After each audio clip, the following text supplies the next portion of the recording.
A yawn is a reflex consisting of the simultaneous inhalation of air and the stretching of the eardrums, followed by an exhalation of breath. Pandiculation is the act of yawning and stretching simultaneously. Yawning most often occurs in adults immediately before and after sleep, during tedious activities and as a result of its infectious quality. It is commonly associated with tiredness, stress, overwork, lack of stimulation and boredom, though studies show it may be linked to the cooling of the brain. In humans, yawning is often triggered by others yawning and is a typical example of positive feedback.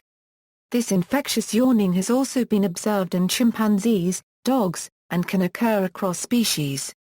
Approximately 20 physiological reasons for yawning have been proposed by scholars, but there is little agreement about its main functions. Etymology: yawn comes from Old English Ginian and Guinean meaning to open the mouth wide, gape, which in turn comes from the Proto-Germanic base gin. Proposed causes. There are a number of theories that attempt to explain why animals and people yawn. It is likely that there are a number of triggers for the behavior. However, there are a few theories that attempt to explain the primary evolutionary reason for the yawn. None of them has been empirically substantiated.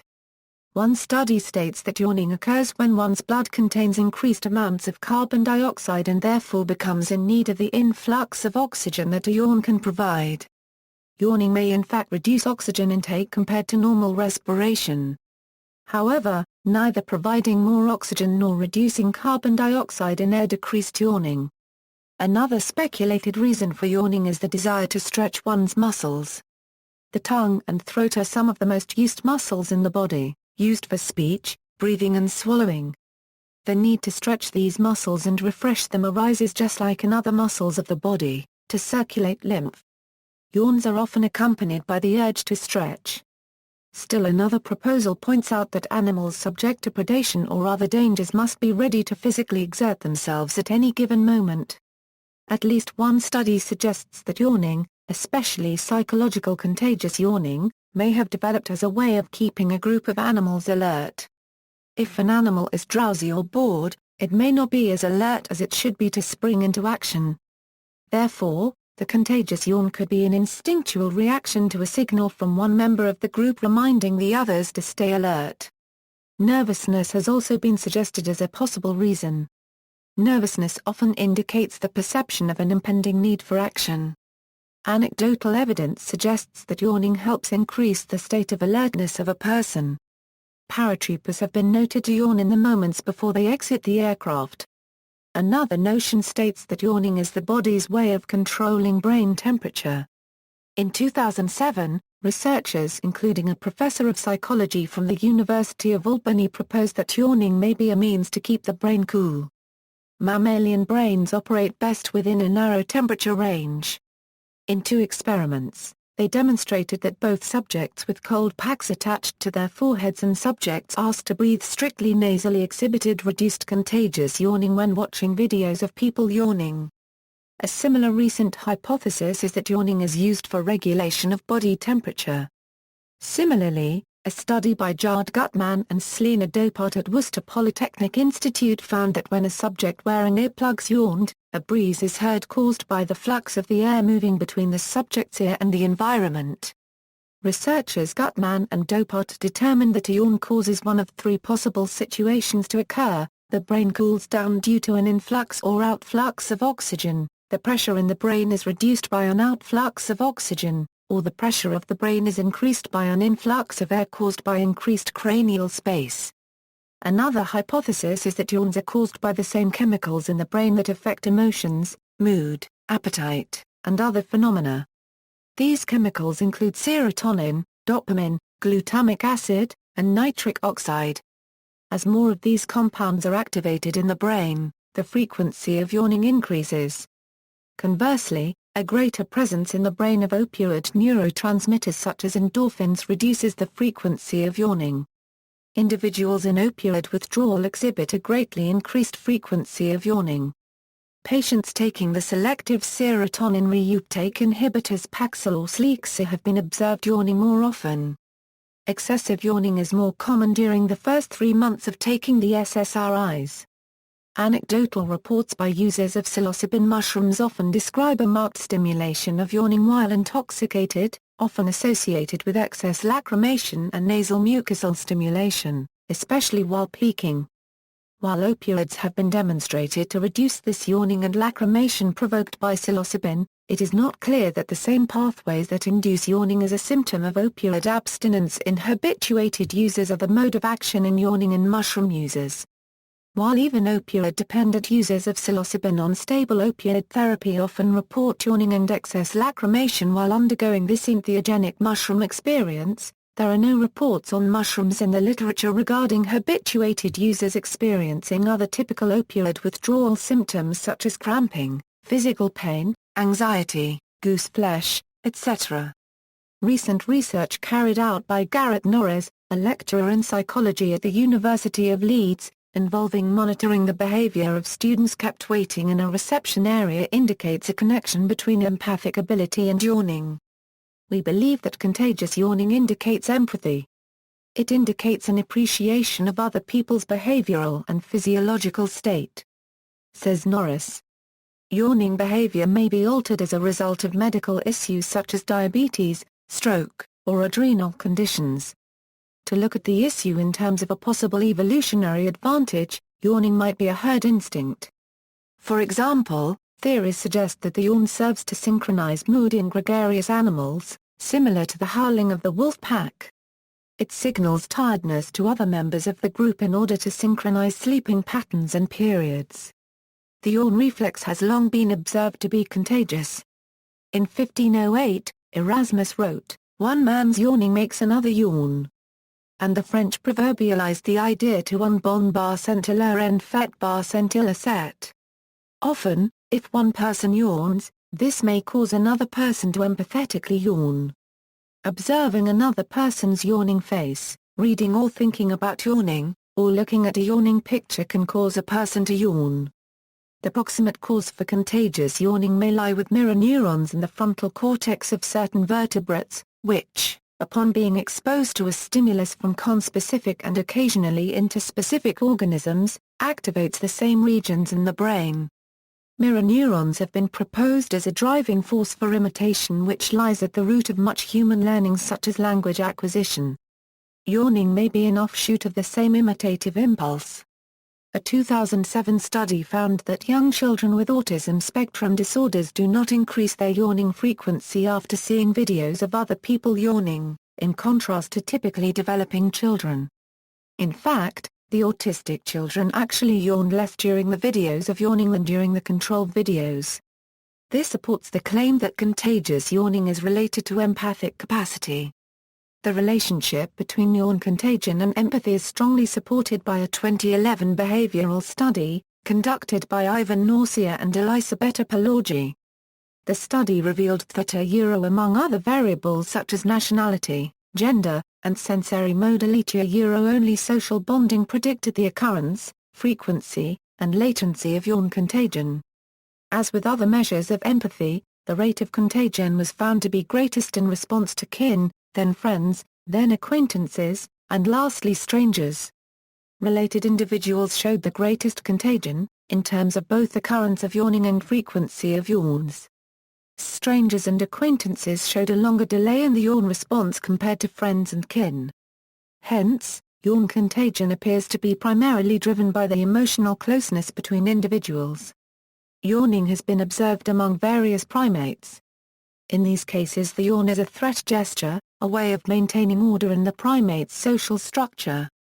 Specific studies were conducted on chimpanzees and stump-tail macaques. A group of these animals was shown a video of other conspecifics yawning. Both species yawned as well.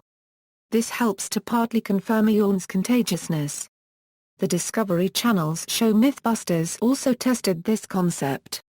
In their small-scale, informal study they concluded that yawning is contagious. Gordon Gallup, who hypothesizes that yawning may be a means of keeping the brain cool, also hypothesizes that contagious yawning may be a survival instinct inherited from our evolutionary past.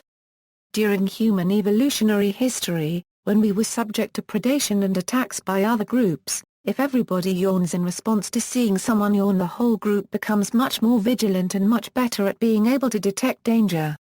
A study by the University of London has suggested that the contagiousness of yawns by a human will pass to dogs. The study observed that 21 of 29 dogs yawned when a stranger yawned in front of them, but did not yawn when the stranger only opened his mouth. A recent study from Lund University showed that dogs, like humans, develop a susceptibility to contagious yawning gradually, and that while dogs above 7 months catch yawns from humans, younger dogs are immune to contagion. The study also indicated that nearly half of the dogs responded to the human's yawn by becoming relaxed and sleepy, suggesting that the dogs copied not just the yawn, but also the physical state that yawns typically reflect. Excessive yawning and multiple sclerosis and brainstem ischemic stroke may link these different disorders because of common neurological pathways and hormone levels. In particular, higher levels of the stress hormone, cortisol, which is important in the hypothalamus-pituitary-adrenal axis, have been found in the saliva of human subjects following yawning. This provides support for the Thompson-cortisol hypothesis, which proposes elevations of cortisol during yawning episodes. Electromyographical data from yawning human subjects at Bournemouth University, UK, supports this hypothesis and is the first capture of the yawn by physiological measurement, with representation as AA-yawning envelope signified by the electrical waveform. A hypothesis which can be drawn from the accumulation of these numerous tests, of course, is that yawning is an operation with manifold functions, and that it is not a singular process. In this view, many variables decide when an individual's body yawns, but it is performed whenever the body needs the benefits of yawning. Animal yawning: in animals, yawning can serve as a warning signal. For example, Charles Darwin, in his book The Expression of the Emotions in Man and Animals, mentioned that baboons yawn to threaten their enemies, possibly by displaying large canine teeth. Similarly, Siamese fighting fish yawn only when they see a conspecific or their own mirror image, and their yawn often accompanies aggressive attack. Guinea pigs also yawn in a display of dominance or anger, displaying their impressive incisor teeth. This is often accompanied by teeth chattering, purring and scent marking. Adelie penguins employ yawning as part of their courtship ritual. Penguin couples face off and the males engage in what is described as an ecstatic display, opening their beaks and pointing their faces skyward. This trait has also been seen among emperor penguins. Researchers have been attempting to discover why these two different species share this trait, despite not sharing a habitat. Snakes yawn, both to realign their jaws after a meal and for respiratory reasons, as their trachea can be seen to expand when they do this. Dogs often yawn after seeing people yawn and when they feel uncertain. Dogs demonstrate contagious yawning when exposed to human yawning. Dogs are very adept at reading human communication actions, so it is unclear if this phenomenon is rooted in evolutionary history or a result of domestication.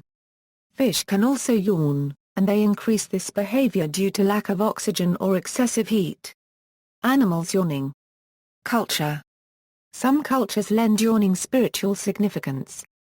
An open mouth has been associated with letting good immaterial things escape or letting bad ones enter, and yawning may have been thought to increase these risks.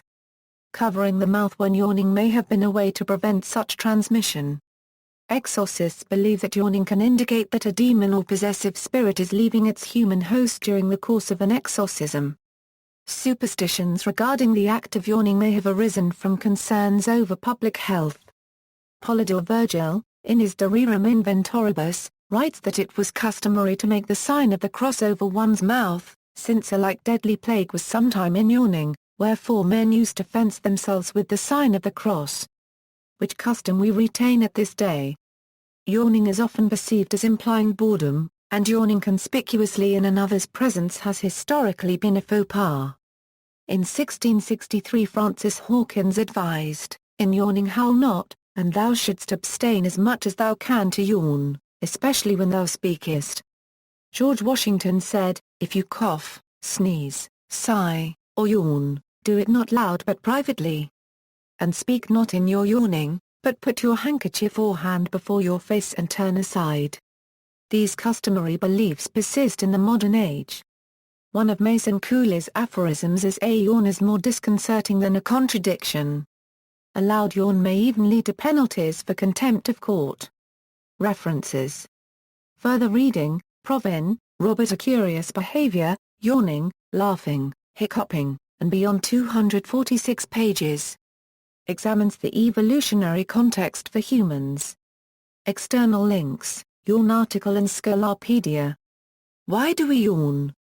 The Unexpected Truth Behind the Science of Yawning, Live Leak, July 30, 2007, A Real Yawner, Causes, Concerns and Communications of the Yawn, Mary Bridget Riley, University of Cincinnati, October 23, 2003.